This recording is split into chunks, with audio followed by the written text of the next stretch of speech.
Bismillahirrahmanirrahim. Assalamualaikum warahmatullahi wabarakatuh.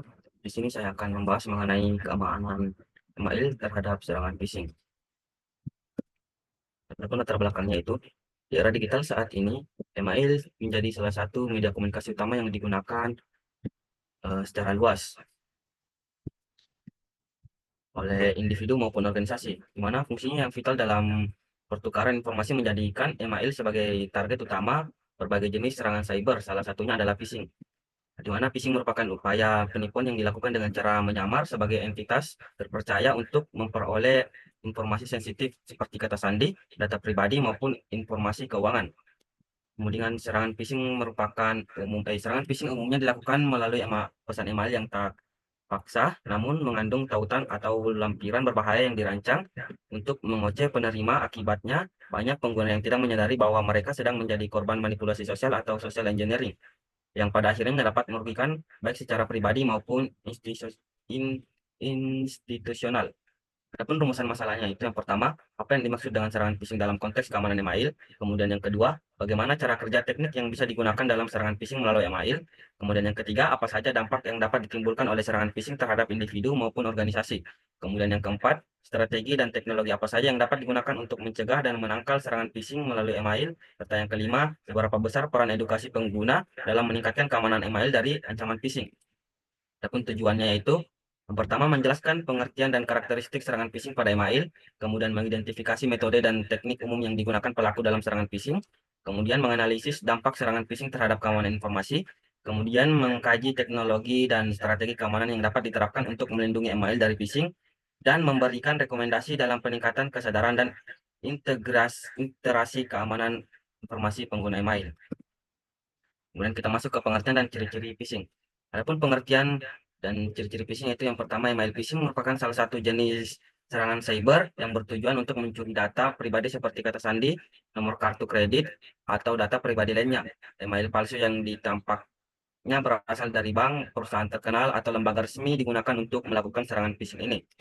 Adapun ciri-ciri dari email phishing yang pertama yaitu ada alamat pengirim terlihat mencurigakan, di mana phishing email sering menggunakan alamat pengirim yang dengan organisasi resmi tetapi menambahkan huruf, angka, atau domain yang tidak biasa. Kemudian yang kedua itu ada tata bahasa dan ejaan yang buruk, di mana email phishing eh, sering mengandung tata bahasa yang salah, ejaan yang salah, atau susunan kalimat yang tidak biasa. Kemudian yang ketiga itu meminta informasi pribadi yang sensitif, di mana email phishing biasanya meminta data pribadi seperti nomor kartu, kartu kredit, kata sandi, ataupun kode OTP. Di mana perlu diingat, lembaga resmi tidak akan meminta informasi penting melalui email. Kemudian yang keempat yaitu pesan yang mendesak atau ancaman, di mana penjahat dunia maya sering menggunakan teknik menakut-nakuti seperti memberitahu bahwa akun Anda akan diblokir atau ada aktivitas mencurigakan. Kemudian yang kelima itu memberi tautan atau lampiran berbahaya, di mana email biasanya mengandung tautan ke situs web palsu atau lampiran yang dapat menginstal malware. Kemudian berisi berita yang tidak masuk akal, di mana kita harus mewaspadai email yang menawarkan sesuatu yang terdengar terlalu bagus untuk menjadi kenyataan seperti hadiah besar, diskon fantastis, atau kesempatan eksklusif. Kemudian ada jenis-jenis email phishing. Yang pertama itu spear phishing, di mana spear phishing adalah jenis serangan phishing yang ditargetkan secara spesifik kepada individu atau kelompok tertentu seperti karyawan di sebuah perusahaan, anggota organisasi, atau bahkan pengguna tertentu. Jadi email akan disiapkan khusus untuk pengguna dan seringkali menggunakan nama target, jabatan, atau informasi lainnya. Kemudian ada walling, di mana bentuk spear phishing yang menargetkan individu dengan posisi tinggi dalam organisasi seperti CEO, CFO, atau eksekutif lainnya. Di mana serangan ini seringkali lebih canggih karena melibatkan penelitian mendalam tentang target dan menggunakan teknik manipulasi psikologis. Kemudian yang ketiga ada clone phishing, di mana memiliki modus dengan membuat salinan atau klon email yang sah dan mengganti tautan atau lampiran berbahaya, di mana email ini kemudian dikirim ke korban dan seolah-olah berasal dari sumber yang terpercaya. Kemudian teknik dan dampak email phishing, di mana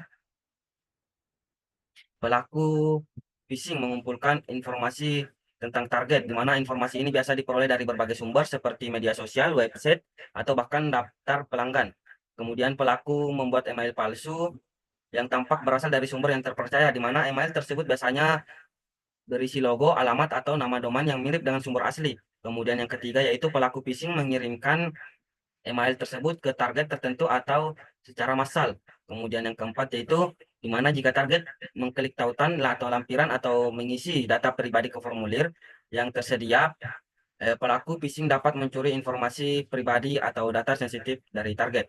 Kemudian adapun dampak dari serangan phishing yang pertama itu kerugian finansial, di mana phishing seringkali mengarah pada pencurian informasi keuangan seperti nomor kartu kredit dan kata sandi perbankan, di mana dampaknya bisa sangat merugikan secara finansial bagi korban. Kemudian yang kedua itu ancaman terhadap bisnis. Bagi perusahaan, serangan phishing dapat merusak reputasi dan mengancam keberlanjutan bisnis. Kemudian ada pencurian data penting pribadi, di mana penyerang phishing dapat menggunakan informasi yang diperoleh untuk mencuri identitas, mengakibatkan kehilangan data pribadi yang mungkin sulit atau bahkan tidak mungkin dikembalikan.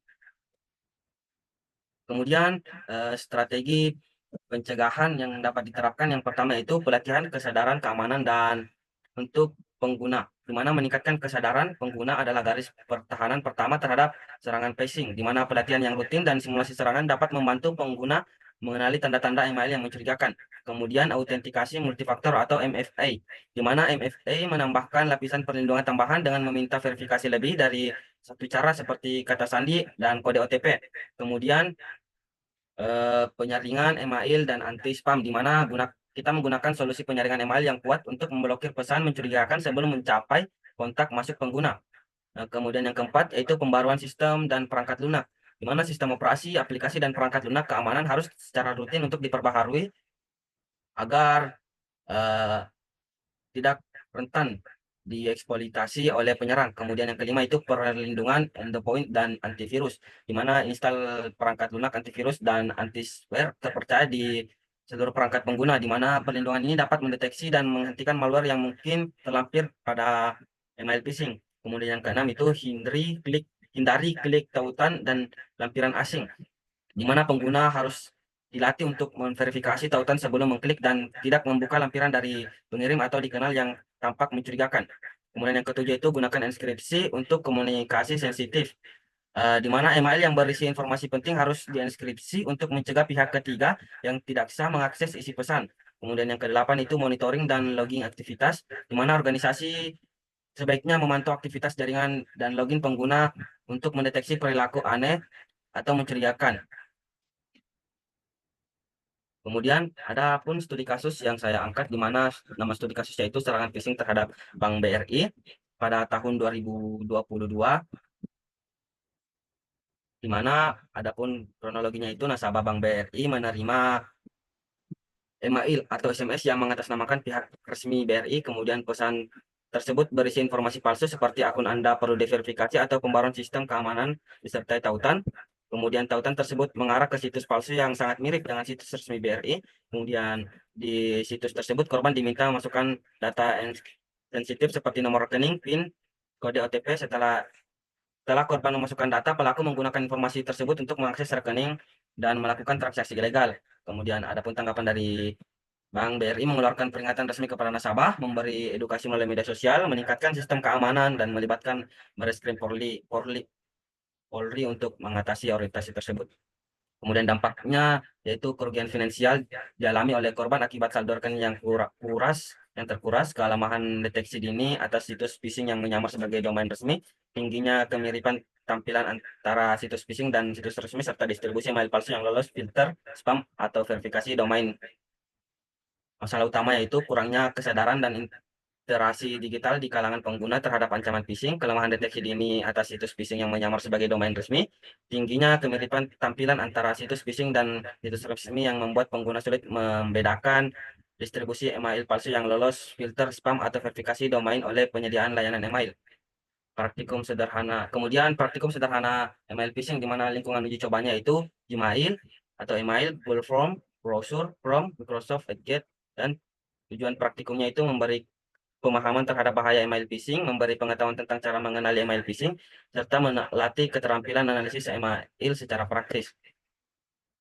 Di mana di sini terdapat contoh kiriman email phishing yang dari sebuah universitas yang mewajibkan mahasiswa aktif untuk mengisi formulir agar bisa memvalidasi eh, status kemahasiswaannya. Kemudian di sini terdapat bentuk email phishing yang asli.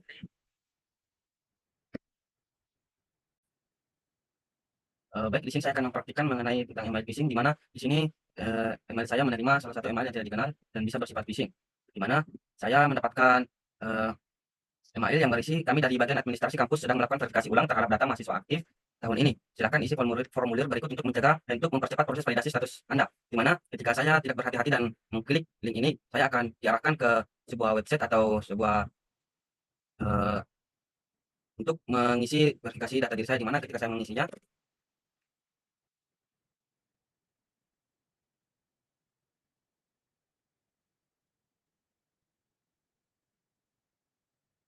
dan alamat.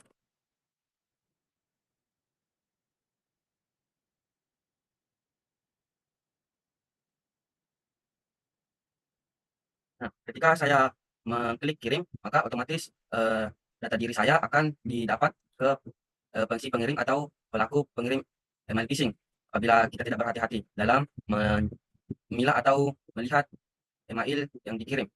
Kemudian kita bisa melihat di bagian ini juga untuk memastikan apakah email itu phishing atau tidak, di mana kita bisa memperhatikan yang bagian tiga ini, di mana SPF, di mana SPF itu merupakan Sender Police Framework yang merupakan teknologi yang digunakan untuk mencegah email spoofing dengan memverifikasi alamat email pengirim email. Kemudian ada DKIM, di mana Domain Cache Indexed Mail merupakan teknologi yang digunakan untuk memverifikasi keaslian email dengan menggunakan tanda tangan digital yang dihasilkan oleh domain pengirim. Kemudian ada DMARC, di mana Domain Message Authentication Report and Conformance, di mana merupakan protokol yang digunakan untuk memantau dan mengontrol pengguna domain email untuk mencegah phishing pada email.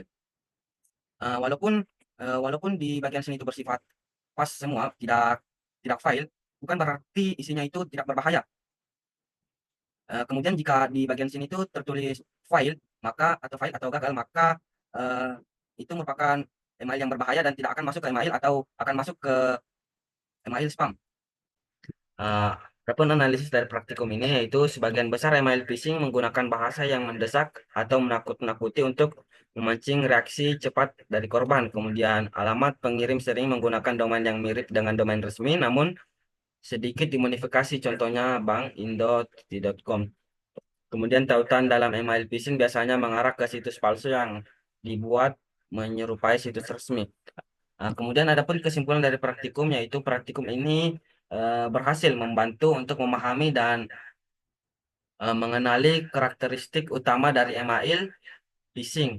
Kemampuan ini sangat penting untuk mencegah kebocoran data pribadi dan serangan cyber. Dengan praktikum ini, peserta diharapkan dapat lebih berhati-hati dalam membuka email dan tidak mudah tertipu oleh email yang terlihat sah.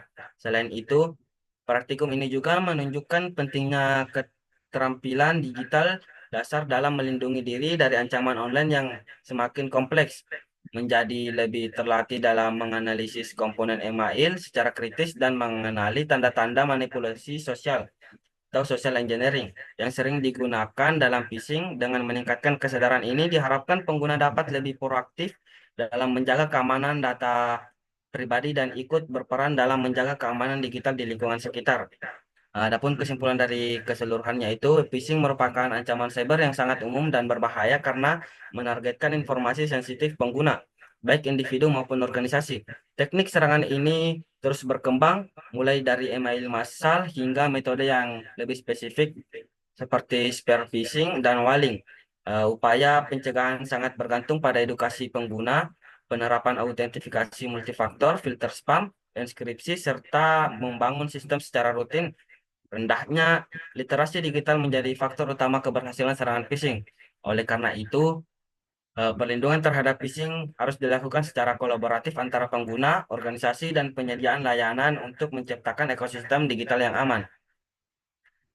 Adapun saran yang dapat diterapkan yaitu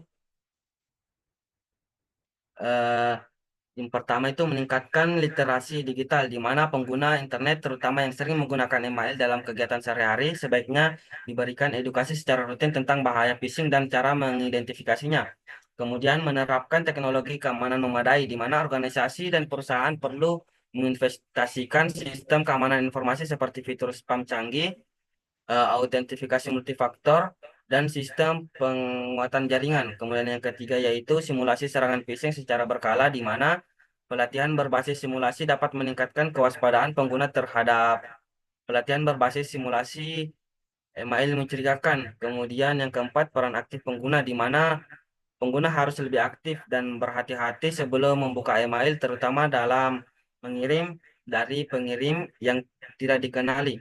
Kemudian melakukan kolaborasi antar pihak terkait, di mana pemerintah harus menyediakan layanan internet, perusahaan teknologi, dan lembaga pendidikan harus saling bekerja sama dalam menciptakan ekosistem digital yang aman dan terlindungi dari ancaman cyber.